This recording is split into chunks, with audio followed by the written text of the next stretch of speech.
I'm Vanessa, and at 32, I never thought I'd find myself in this predicament. I believed that the mansion I inherited from my grandparents would serve as the cornerstone of my future with Derek, my fiancé. Then, during difficult circumstances, my sister Alexis begged to temporarily move in. Everything changed the night she announced she was pregnant with Derek's baby and demanded my master bedroom. Her smug smile disappeared instantly when I calmly said, "Honey, I own this house." Before I get into this wild story, let me know where you are watching from in the comments below. And be sure to hit like and subscribe so you do not miss what happens next in this absolute show. Growing up with Alexis, who is 3 years younger than me, was always a challenge. From the moment she could walk and talk, there was this competitive dynamic between us that never quite faded. While some sibling rivalry is normal, Alexis took it to another level. She was not just competitive, she was jealous of anything I had. If I got a new toy for my birthday, she would cry until my parents bought her something similar or even better. When I made the cheerleading squad in high school, she suddenly developed an interest in cheerleading and made it her mission to join too. Our parents, bless their hearts, did not help the situation.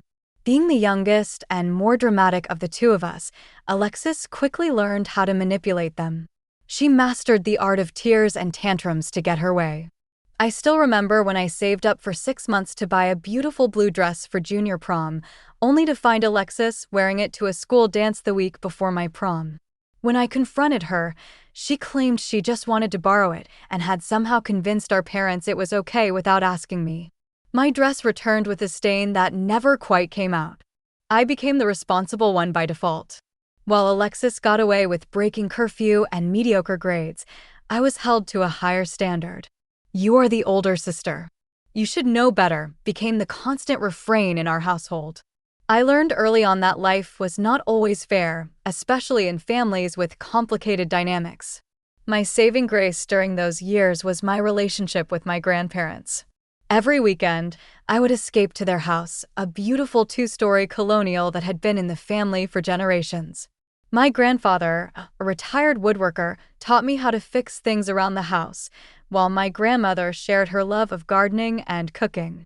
Their home became my sanctuary, a place where I was valued for being exactly who I was. As they aged, our roles gradually reversed. During my college years at the local university, I would visit them 3 times a week to help with groceries, doctor appointments, and household chores. When my grandfather was diagnosed with Alzheimer's, I adjusted my class schedule to spend more time with him. After graduation, I found a job nearby as a financial analyst specifically so I could continue supporting them. In their final years, I was there almost daily. Alexis visited occasionally, usually when she needed money or had nowhere else to go after another relationship imploded. My grandparents noticed the difference in our dedication.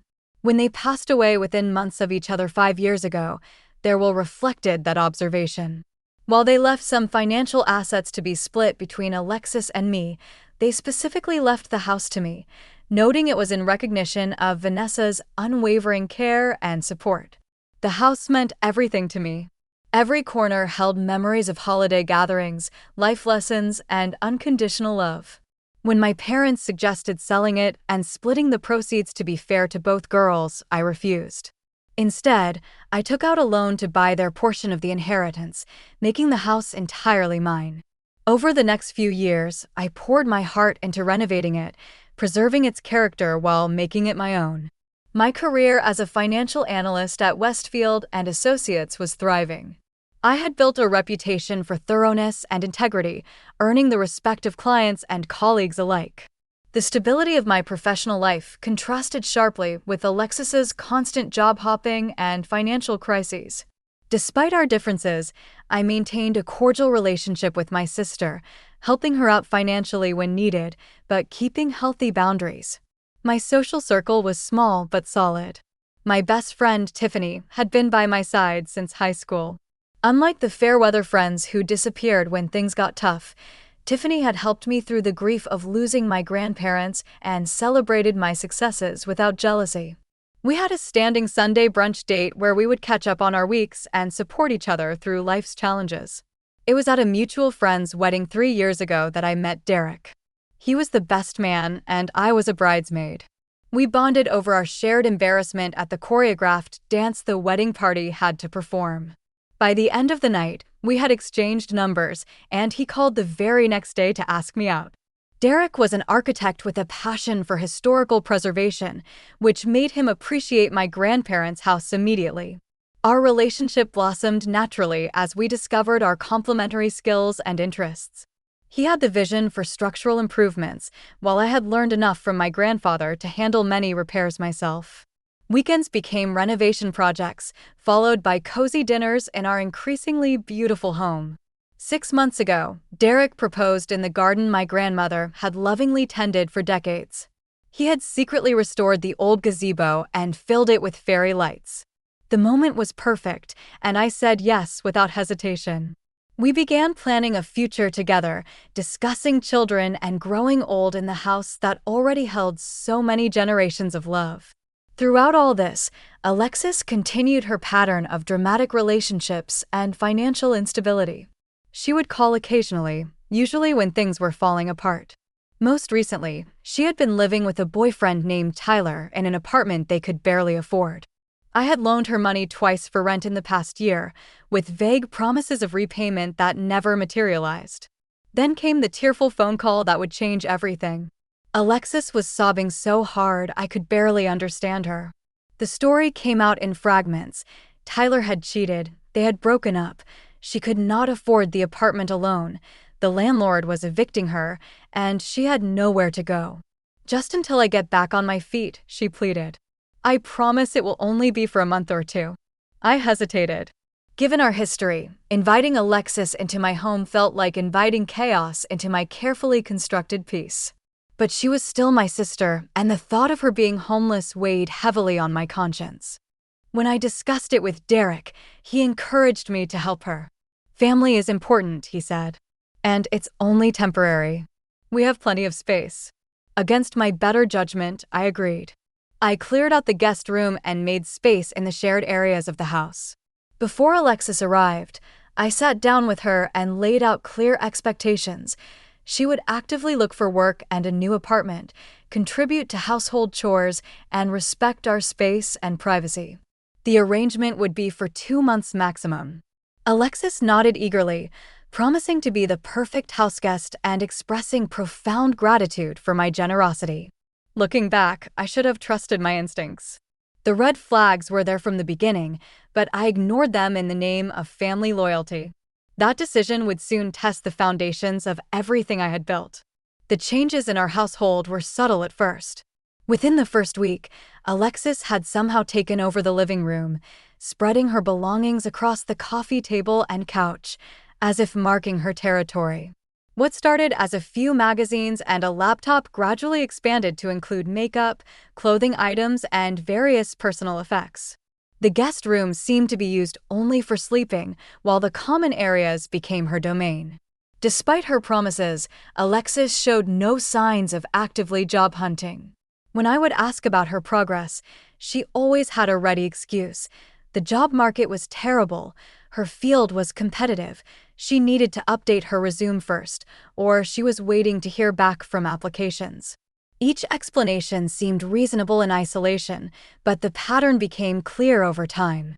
What bothered me more than her lack of effort to find employment was the way she acted around Derek. When I was in the room, she was cordial but distant with him.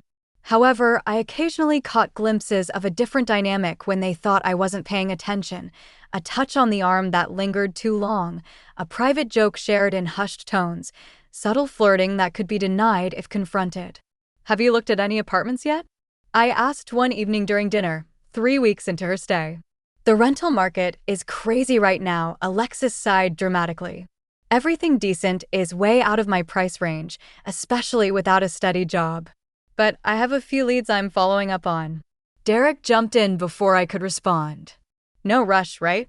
Better to find something that works than rush into another bad situation." The look they exchanged made me uneasy, but I pushed the feeling aside. Surely, I was being paranoid.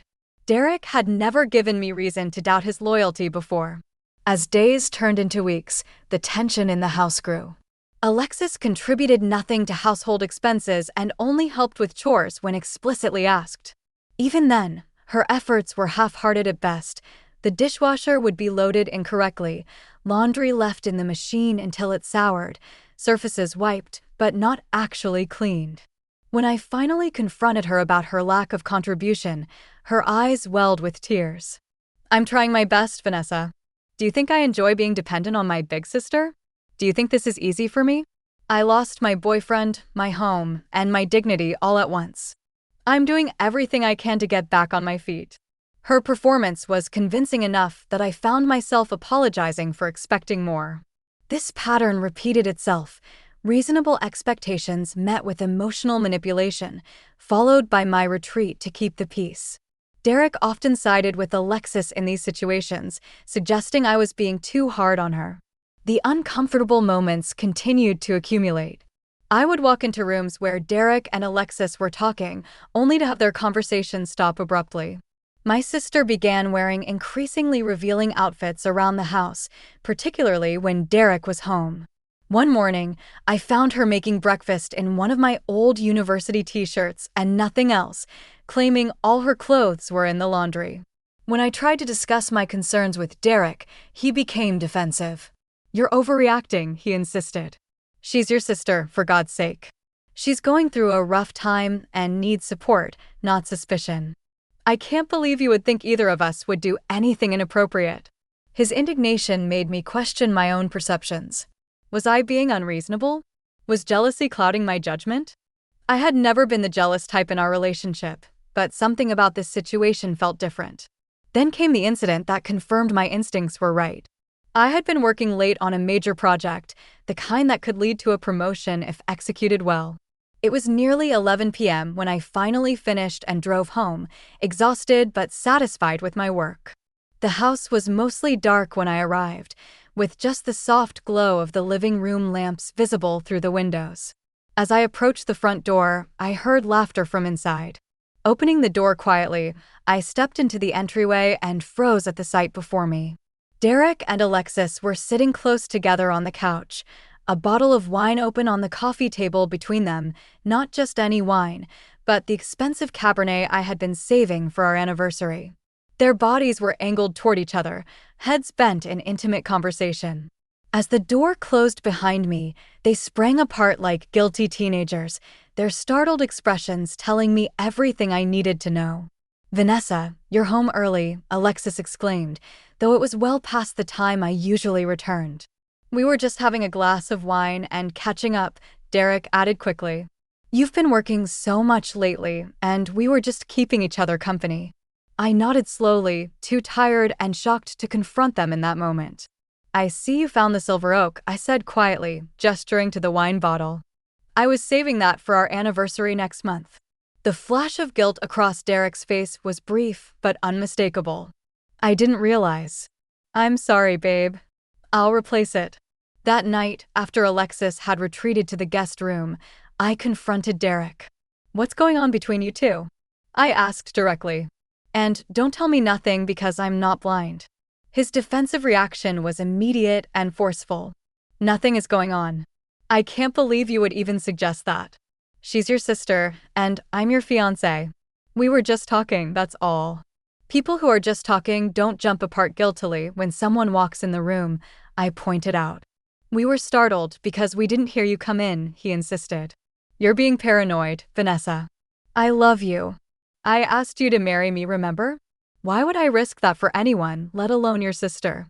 His logic seemed sound, and his reassurances were what I wanted to hear. Yet something felt hollow about his words, a rehearsed quality that left me unconvinced. We went to bed that night with the issue unresolved, the first time in our relationship we had gone to sleep angry with each other.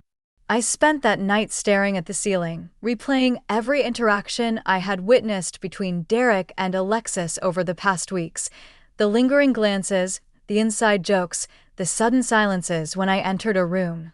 Individually, each incident could be explained away. Collectively, they painted a concerning picture. But what was really happening?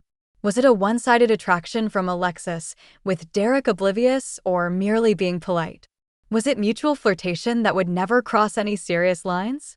Or was something more happening behind my back? I thought of my sister's history of taking what was mine, from toys to clothes to attention. I thought of Derek's recent emotional distance, the way he had been working late more often, the decreased physical intimacy between us.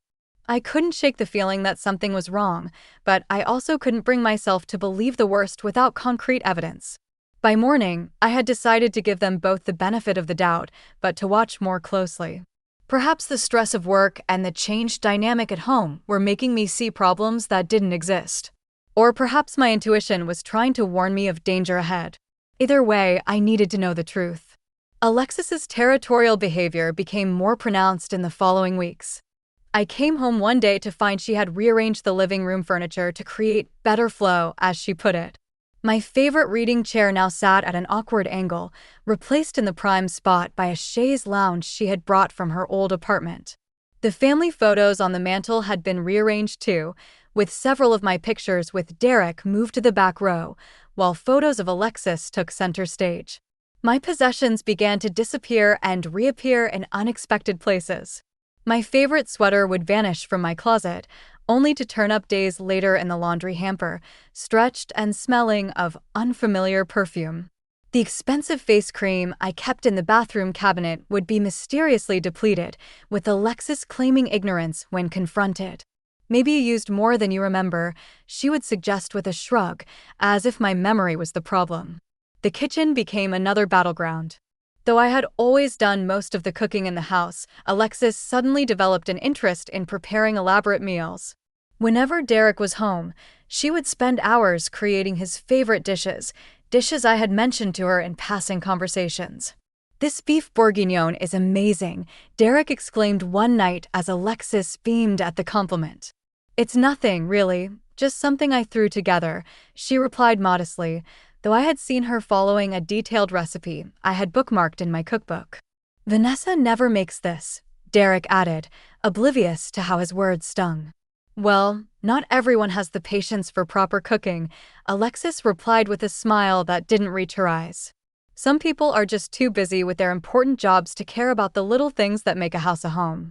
The subtle dig was not lost on me, but confronting her would only make me look petty.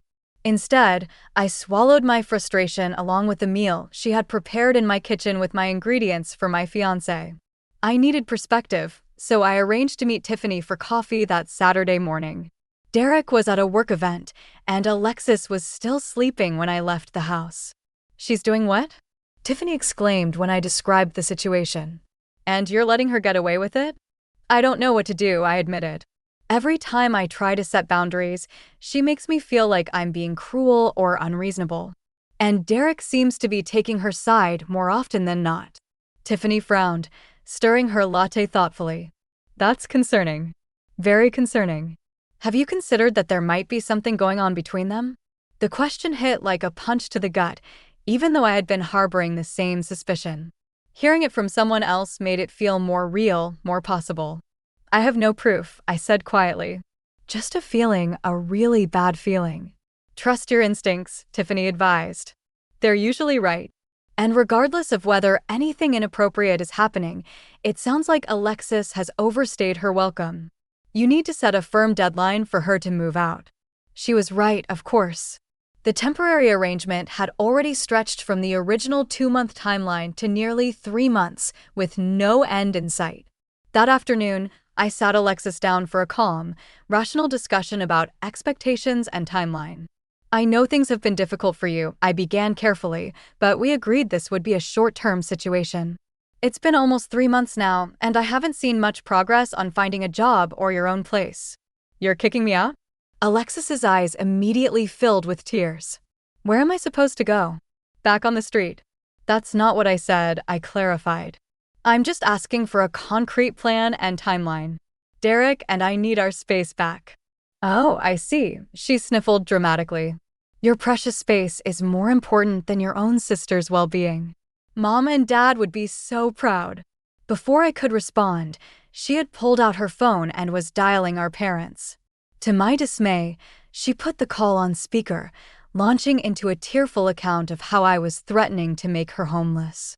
By the time our mother answered, Alexis had worked herself into such a state that her words were barely comprehensible between sobs. "Vanessa, what's going on?" my mother demanded. "Why are you upsetting your sister like this?" I tried to explain the situation calmly, but Alexis's dramatic background crying made it impossible to sound reasonable. By the end of the call, I had received a lecture about family duty and the importance of supporting each other through hard times.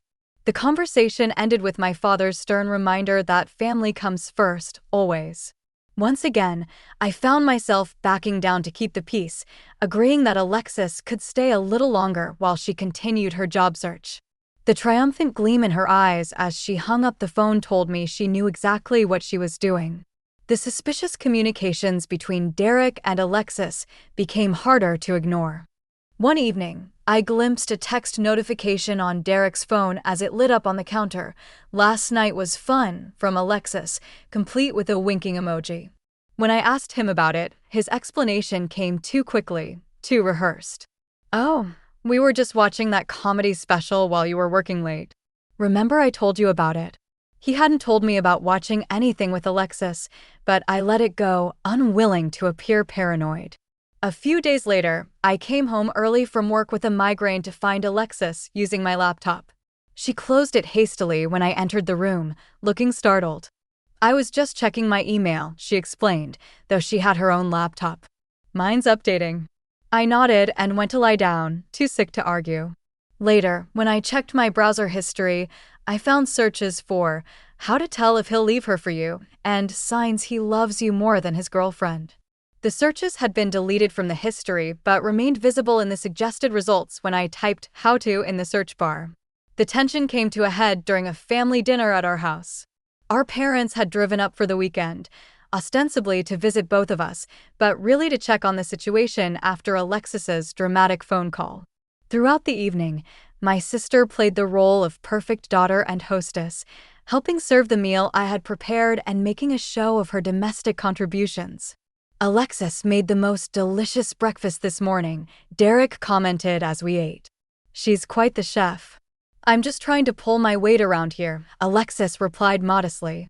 "Vanessa works so hard. It's the least I can do." The subtle digs continued throughout the evening.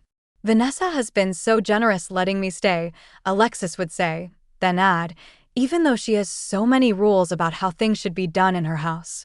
Our parents ate it up, praising me for helping my sister while simultaneously criticizing what they perceived as my rigid expectations. Derek was unusually attentive to Alexis, laughing at her jokes and agreeing with her opinions in a way that made my stomach twist with unease. After dinner, I went upstairs to get a sweater and found Alexis in my bedroom, standing by my jewelry box. Several pieces were laid out on the dresser, including my engagement ring, which I had removed earlier while cooking. "What are you doing in here?" I demanded. She startled, quickly putting down the diamond ring she had been examining. "Just borrowing some earrings for dinner," she said smoothly. "I forgot to pack any nice ones when I moved." "Those aren't earrings," I pointed out coldly, gesturing to my engagement ring. "And you didn't ask permission to be in my room or go through my things." "Don't be so dramatic," she scoffed. "I was just looking. It's not like I was going to steal anything." When I recounted the incident to Derek later that night, expecting his support, I was shocked by his response. "You're being too hard on her," he said with a frown. "She probably just admires your taste. It's not like anything was missing, right?" "That's not the point," I insisted. "It's about respecting boundaries and privacy." "Maybe you need to loosen up a little," he suggested, his tone condescending. "Not everything has to be so controlled all the time." I stared at him, unable to believe he was taking her side again. When had my reasonable expectation of privacy in my own bedroom become controlling behavior? The man defending Alexis seemed like a stranger, not the supportive partner I had agreed to marry. The final piece of evidence came a few days later when I returned from taking out the garbage. As I approached the back door, I heard Alexis on the phone in the kitchen, unaware of my presence. "I almost have him wrapped around my finger," she was saying to someone, her voice smug with satisfaction. "She suspects something, but he always takes my side now." No, she has no idea how far it's gone. Of course, I feel a little bad, but honestly, She's always had everything handed to her. That fancy job, this house. I'm just taking what should have been mine all along. I froze outside the door, my blood running cold. The calculated nature of whatever was happening was worse than I had imagined. This was not a momentary indiscretion or harmless flirtation. This was deliberate, planned betrayal.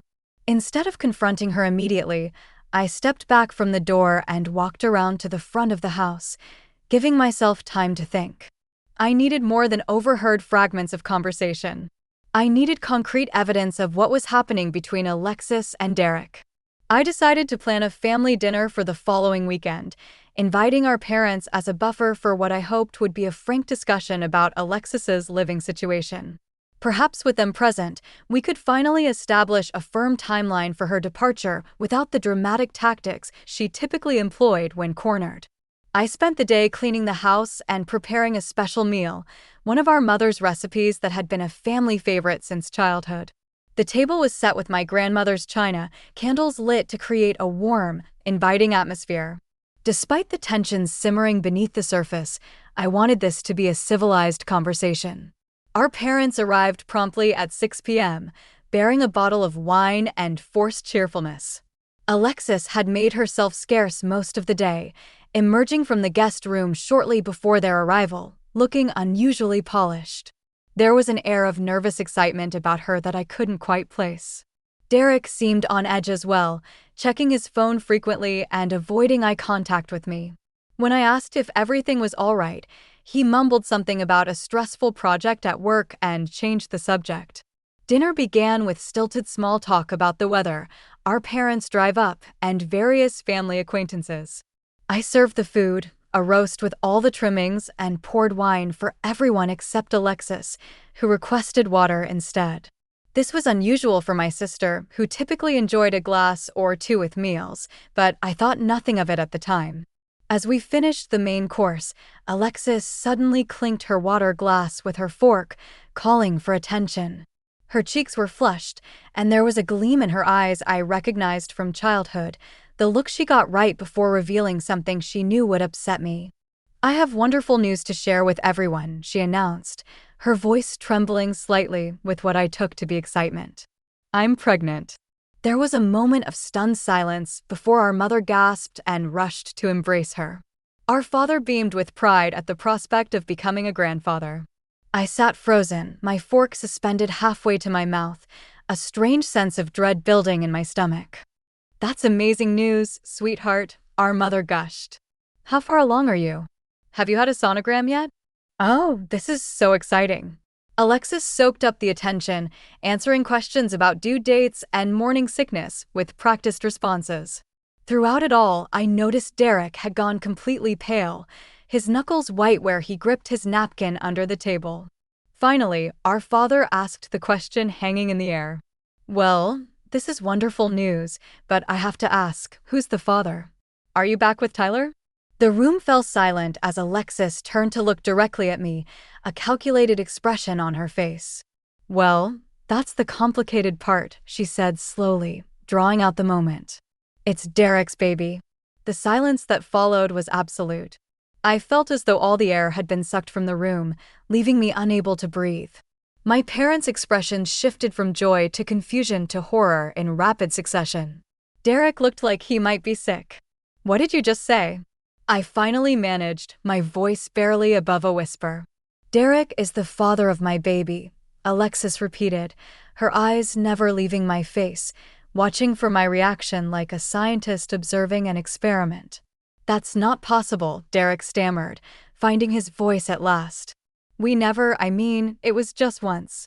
It was a mistake." His partial admission confirmed what my heart already knew. The betrayal was real, not a product of my paranoid imagination. I felt a strange calm descend over me, the kind that comes when shock protects you from feeling the full impact of pain.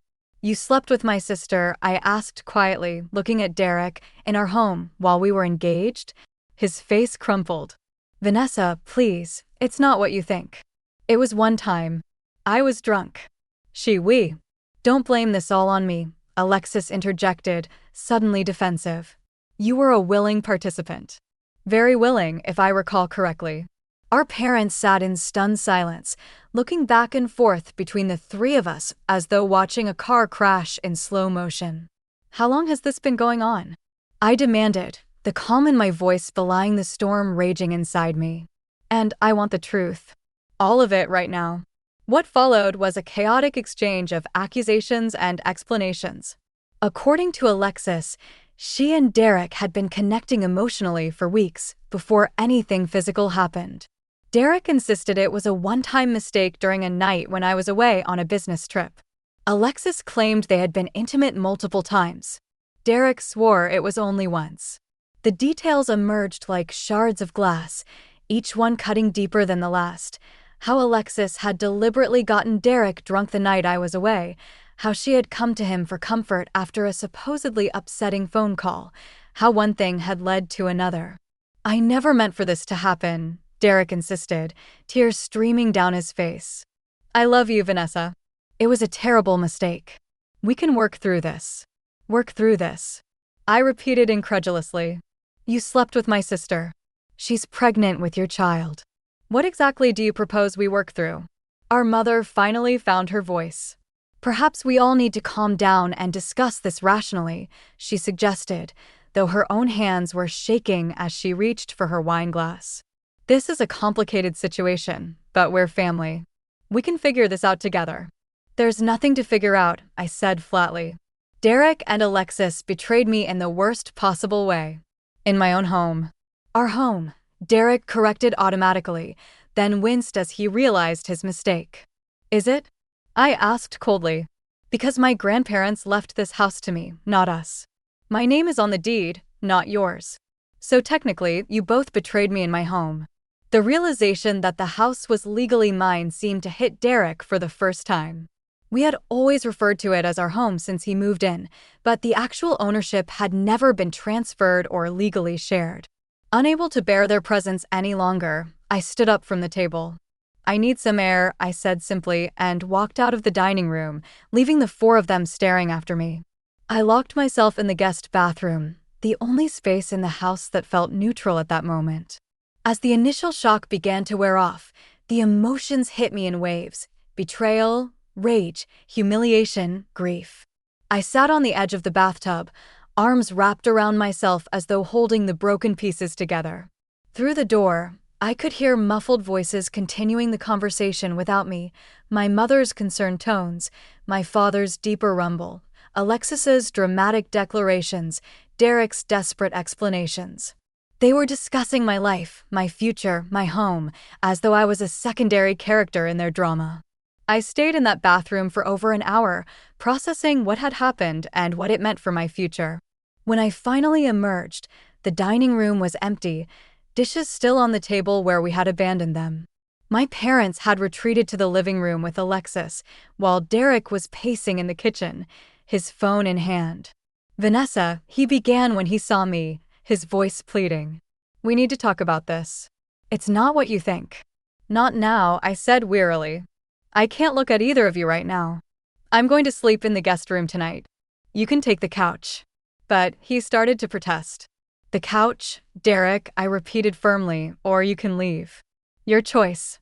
He nodded miserably, accepting this small consequence for his actions.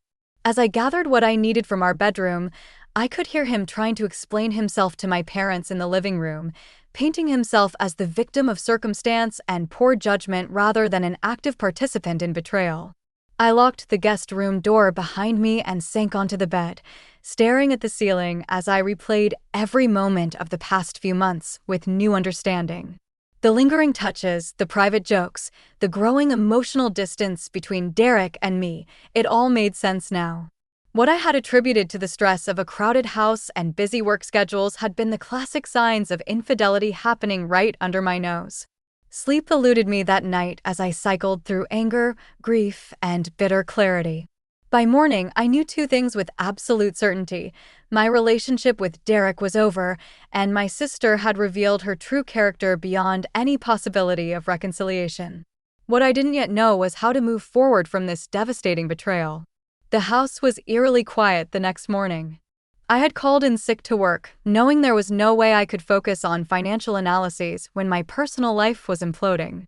Derek had already left for work, leaving a handwritten note on the guest room door that I crumpled without reading. My parents had gone to their hotel after the disastrous dinner, promising to return later to help sort things out. Alexis was presumably still asleep in what used to be my bedroom. I made coffee in the kitchen, moving mechanically through the familiar routine. The house that had always been my sanctuary now felt alien, contaminated by betrayal. Every corner seemed to hold a memory now tainted. Derek and I planning renovations at the kitchen table, cooking meals together, building a life I thought was real. The sound of footsteps on the stairs broke my reverie. Alexis appeared in the doorway, already dressed and looking remarkably composed for someone who had just blown up multiple lives the night before. "Good, you're up," she said, as though we were about to have a normal conversation. "We need to talk about how we're going to handle this situation." "There's nothing to talk about," I replied flatly. "You and Derek betrayed me. End of story." She sighed, adopting a reasonable tone that made my skin crawl. "Look, Vanessa, I know you're upset, and you have every right to be, but we need to be practical about the situation. There's a baby involved now." I said nothing, taking a sip of my coffee and waiting for whatever she had really come to say. "I've been thinking about what makes sense for everyone moving forward," she continued, sitting down across from me at the kitchen table. "Obviously, things can't go back to the way they were before." "Obviously," I echoed, my voice devoid of emotion. "So, I think the most logical solution is for me to take the master bedroom," she said, watching my face carefully. "The baby will need the space, and it makes sense for Derek to be near his child. You could take the smaller bedroom or maybe find your own place if that would be too uncomfortable." I stared at her, momentarily speechless at the audacity of her proposal. After sleeping with my fiancé, getting pregnant, and destroying my relationship, she was now suggesting I should give up my bedroom or leave my own house entirely. "The baby needs more space than you do," she pressed, interpreting my silence as consideration, and Derek should be able to be involved in his child's life from the beginning. "It's what's best for the baby." "What's best for the baby?" I repeated slowly, the numbness I had been feeling since last night beginning to give way to cold fury. "Exactly," Alexis nodded, apparently missing the dangerous edge in my voice. "We need to be practical about the situation. I know it's not ideal, but we're adults and sometimes we have to make difficult adjustments." As she continued outlining her vision of our future living arrangements, I observed her with a detachment that surprised me. This was my little sister, the girl I had shared a childhood with, the woman I had taken in when she needed help. Now she sat across from me, calmly explaining why I should vacate my own home to make room for her and the man she had stolen from me. "I was thinking I could start moving my things into the master suite this weekend," she continued, warming to her topic. "That would give you time to decide whether you want to take the guest room or find somewhere else. I know this is a lot to process, but the sooner we establish the new normal, the better for everyone." The triumph in her eyes was poorly concealed, a flash of the same expression I had seen countless times in childhood when she had successfully taken something that belonged to me. Before I could respond, her phone rang. She answered and immediately put it on speaker. "Mom, I'm glad you called. I'm talking to Vanessa right now about the living arrangements." "How's it going, dear?" Our mother's voice came through the speaker. "Is she being reasonable?"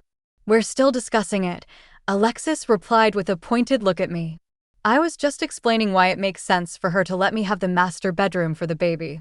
"Vanessa," my mother's voice took on the lecturing tone I knew too well, "I know this is a difficult situation, but you need to be understanding. There's going to be a baby involved, your niece or nephew. Family has to come first now." "That's right," my father's voice joined in, indicating he was also listening. "Sometimes we have to make sacrifices for the greater good of the family. Your sister is going to need support during this pregnancy and after the baby comes." Their automatic support of Alexis, even in this situation, was the final betrayal. Not once had they acknowledged the pain their younger daughter had deliberately caused me.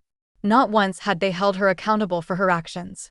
Instead, they were calling to pressure me into further sacrifice for her benefit. As they continued their united front of persuasion, the front door opened and Derek entered.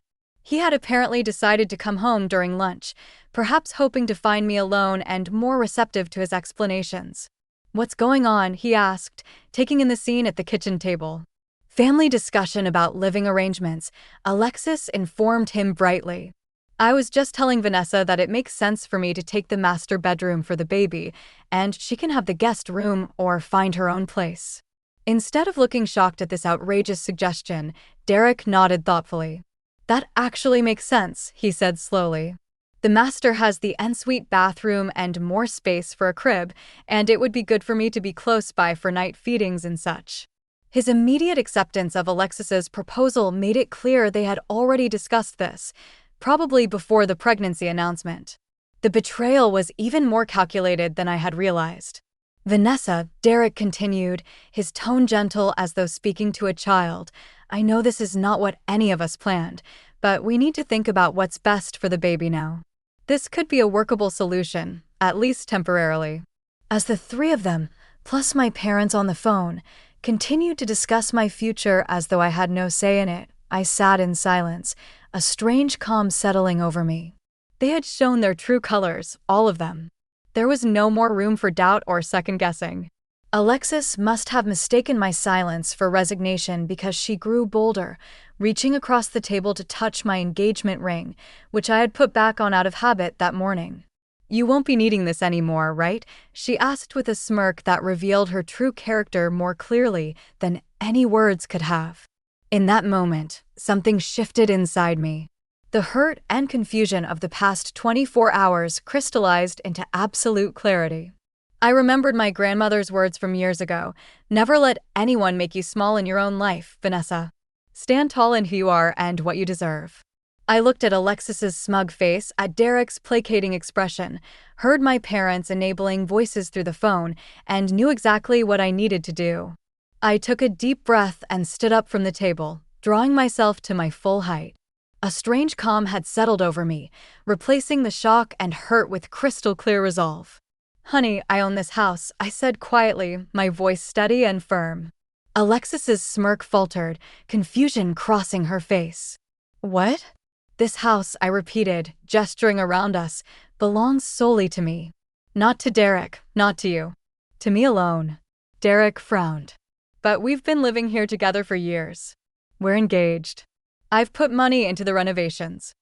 "As a tenant," I clarified. "You've never been on the deed. The house was left to me by my grandparents, and I bought out our parents' interest years ago. Legally, it's 100% mine." The confusion on Alexis's face was slowly being replaced by concern as the implications of my words sank in. "Wait here," I said calmly and walked to my home office.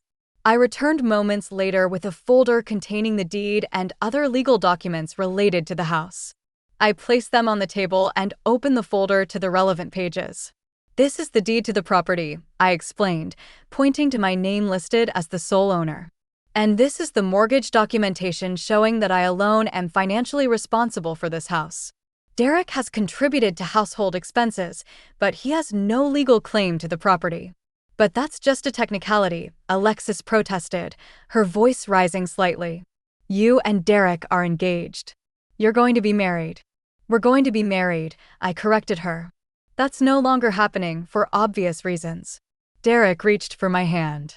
"Vanessa, please. We can work through this. It was a mistake. One terrible mistake." I pulled my hand away. "A mistake is forgetting to pick up milk on the way home. Sleeping with my sister and getting her pregnant goes well beyond a mistake." I turned back to face both of them, my voice remaining calm and controlled. "You both have 30 days to find somewhere else to live." The shocked silence that followed was deeply satisfying. Alexis's mouth opened and closed several times before she found her voice. "You can't do that," she sputtered.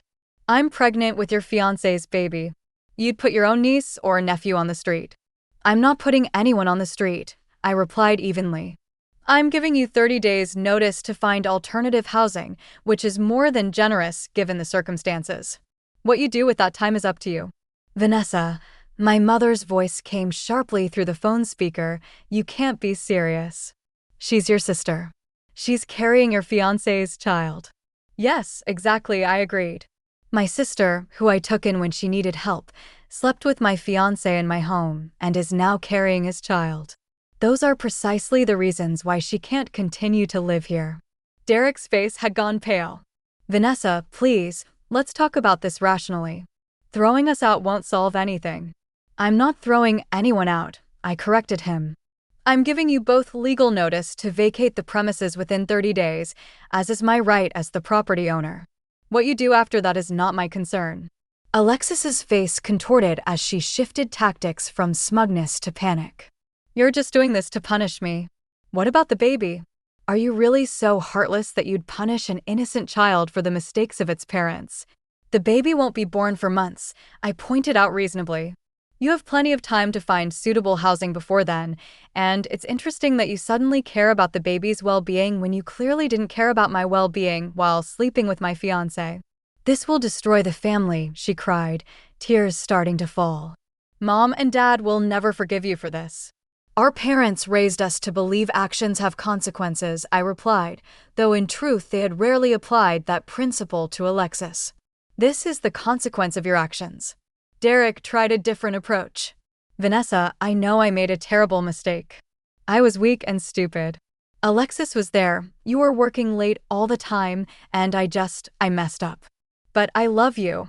I've always loved you. It was just physical with her. It didn't mean anything." From the corner of my eye, I saw Alexis flinch at his words, but I was unmoved by his pitiful explanation. "Whether it meant anything or not is irrelevant," I told him. "You betrayed my trust in the worst possible way. There's no coming back from that. So, you're just going to throw away 3 years together?" he demanded, his tone shifting from pleading to accusatory. "Just like that." "I didn't throw anything away," I corrected him. "You did. The moment you decided to sleep with my sister." My phone began ringing. It was my father calling directly, presumably to add his voice to the pressure campaign. I declined the call and turned back to the situation at hand. "I'll be contacting a lawyer today to formalize the eviction notice," I informed them. "You have 30 days from today to find new accommodations. I suggest you start looking immediately." Alexis's tears dried up remarkably quickly as she realized her manipulation tactics weren't working. "You'll regret this," she threatened. "When this baby is born and you have no relationship with your niece or nephew, you'll regret being so cold and heartless." "Perhaps," I acknowledged. "But I would regret allowing myself to be manipulated and disrespected in my own home even more." "This isn't over," she hissed, pushing back from the table. "I'm calling Mom and Dad. They'll make you see reason." She stormed out of the kitchen, already dialing our parents as she went. Derek remained seated, looking shell-shocked. "I really do love you," he said quietly. "I never meant for any of this to happen." "And yet you made choices that ensured it would happen," I replied. "Love without respect and loyalty is meaningless." "Derek, please start packing your things. You can sleep on the couch until you find a new place, but I want your belongings out of my bedroom by the end of the day." As I walked away from the table, I heard my phone ringing again. My parents were not going to give up easily. I turned it off, needing space to process my next steps without their interference. Over the next few days, the pressure campaign was relentless. My parents called continuously, leaving voicemails that ranged from pleading to angry. "She's pregnant with your fiancé's baby," became their rallying cry, as though that fact should somehow override the betrayal rather than compound it.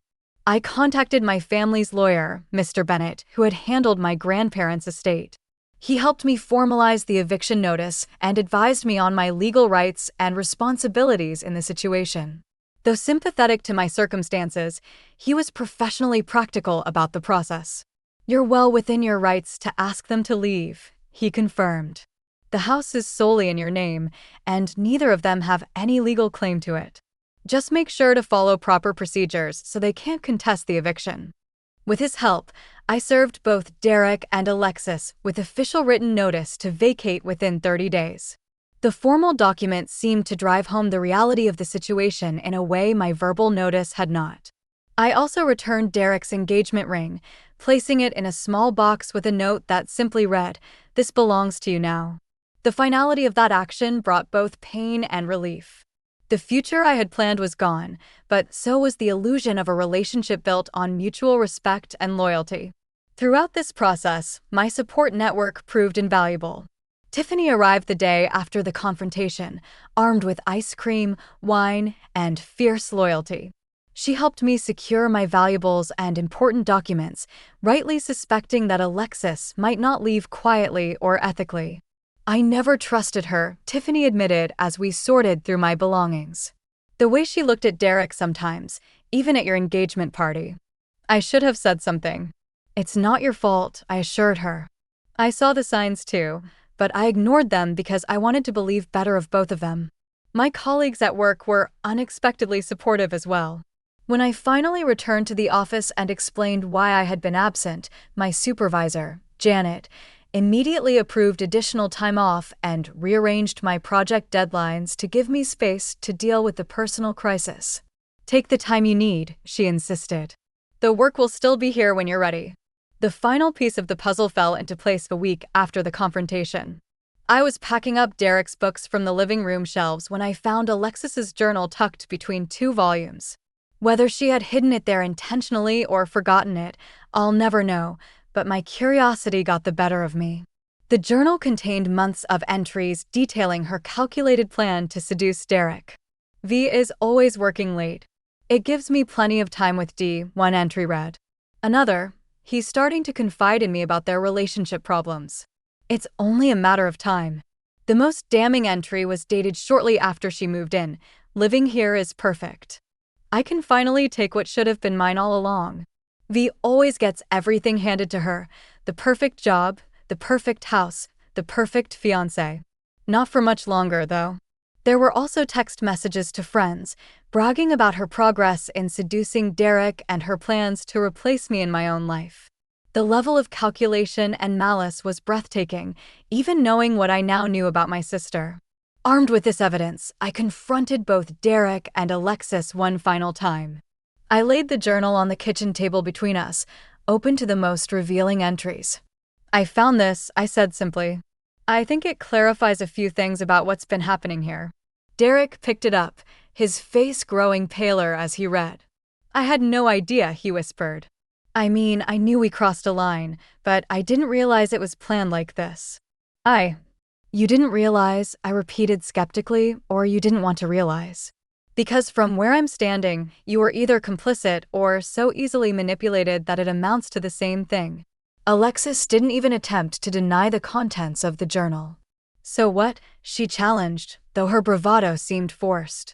It doesn't change anything. He still chose me. He still got me pregnant. You're right, I agreed, surprising them both. It doesn't change what happened. But it does confirm that I'm making the right decision in cutting both of you out of my life. Neither of you deserves another minute of my time or energy. With that final confrontation, a strange sense of peace settled over me. The truth was out in the open, ugly as it was. There was nothing left to question or doubt, no more mental gymnastics trying to give either of them the benefit of the doubt. The path forward was clear, and for the first time since the revelation, I felt certain I would be okay. The next 30 days were among the most challenging of my life. Having Derek and Alexis still in the house, albeit with Derek on the couch and Alexis in the guest room, created a tension that was almost unbearable.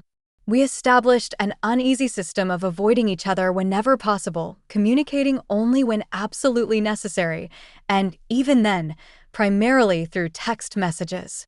Derek found an apartment within 2 weeks and moved out with minimal drama, taking only what was clearly his. The relief I felt watching him drive away with his belongings was profound. Without his presence, the house immediately felt lighter, as though a weight had been lifted from its very foundations. Alexis took the full 30 days, dragging her feet on finding a new place and making numerous attempts to change my mind. She enlisted our parents, mutual friends, and even a few distant relatives to call and plead her case. These flying monkeys, as Tiffany dubbed them, all sang the same tune. Family comes first. The baby needs stability. I was being unnecessarily cruel. I stood firm against the pressure, though it was not always easy. The whispers and gossip in our social circle were difficult to bear. Some people took sides immediately, either rallying around me or, surprisingly, defending Derek and Alexis as following their hearts. Others seemed more interested in the drama than the hurt real people were experiencing. When Alexis finally moved out, taking with her several small items that belonged to me, which I chose not to pursue, I performed a cleansing ritual with Tiffany. We opened all the windows to let fresh air circulate, burned sage in every room, and rearranged furniture to create new energy patterns in the space. It might have been symbolic, but it helped me reclaim my home as my sanctuary once again. The room that had been earmarked as a potential nursery in our future plans became my home office, a space dedicated to my professional growth and independence. The master bedroom, which had felt contaminated by betrayal, was transformed with new bedding, paint, and furniture arrangement. Physical changes helped facilitate emotional healing. Recognizing that I couldn't process such a profound betrayal alone, I sought professional help. My therapist, Dr. Kimberly Hayes, specialized in betrayal trauma and helped me understand that my feelings of shock, rage, and grief were all normal responses to the situation. We worked together to develop coping strategies for the days when the pain felt overwhelming. Healing is not linear, she reminded me often. There will be good days and bad days. The goal is not to never feel pain about this again, but to integrate the experience into your life story in a way that doesn't define or diminish you. I kept a journal tracking my emotional progress, noting triggers and setbacks, as well as moments of unexpected strength and joy. Over time, the bad days became less frequent and less intense. The journal became a tangible record of my healing journey, proof that I was moving forward, even when it didn't feel like it. A support group for others who had experienced similar betrayals provided community and understanding that even my closest friends couldn't fully offer.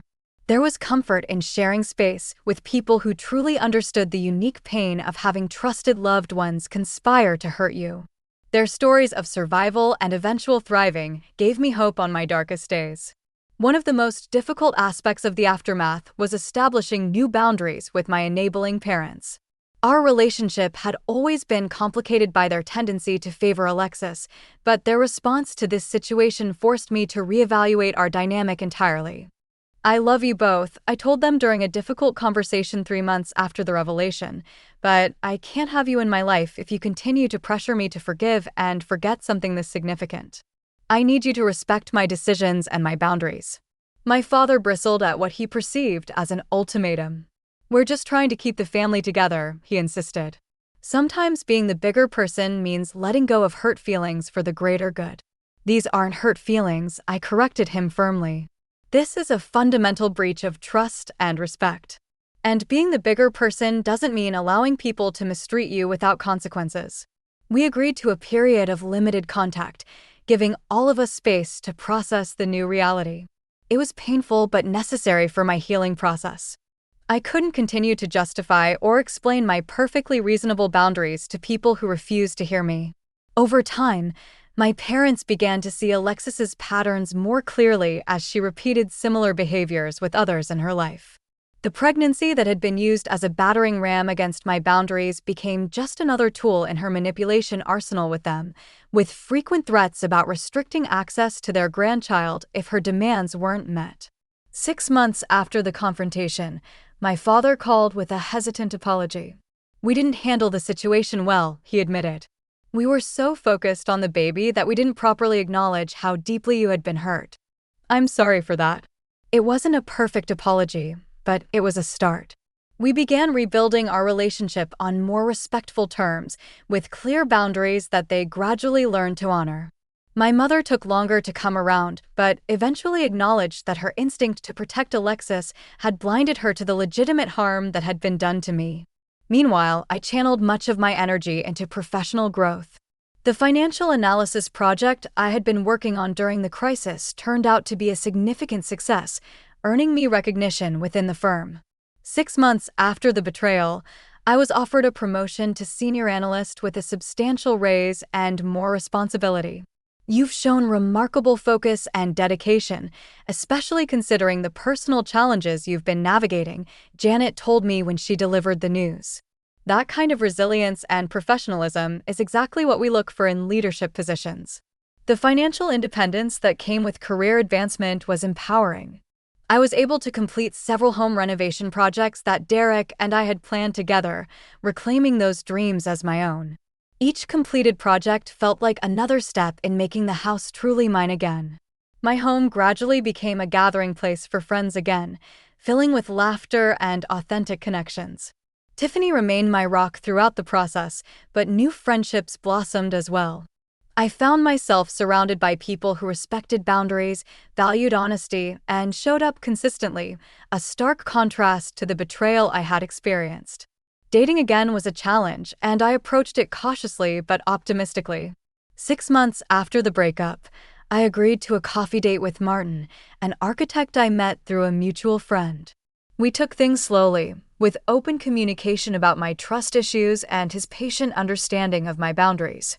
Whether or not the relationship would develop into something serious remained to be seen, but the experience of connecting with someone new was healing in itself. The baby's birth, 8 months after the revelation, brought a complex mix of emotions. I learned about my niece's arrival through my mother, who sent a simple text with the news. The child was innocent in all this, and I felt a genuine hope for her well-being. But I also knew I couldn't be directly involved in her life without exposing myself to the toxic dynamics created by her parents. I sent a small gift through my mother, a children's book my grandmother had read to me, with a note simply wishing the child well. It was the extent of involvement I could manage while protecting my own well-being, a boundary I had learned to set without guilt. As the 1-year mark of the revelation approached, I took stock of how far I had come. The pain hadn't disappeared entirely, but it had transformed into something more manageable, more integrated into my life experience without defining it. I had discovered strengths I never knew I possessed and built a life that reflected my values rather than others' expectations. The unexpected positive outcomes of the crisis surprised me most. My friendships were deeper and more authentic than before, built on mutual respect rather than obligation or convenience. My understanding of myself and my values was clearer than it had ever been. I had learned to trust my instincts and set boundaries without apology, skills that served me well in all areas of life. Most importantly, I had discovered that family is not just about blood relations.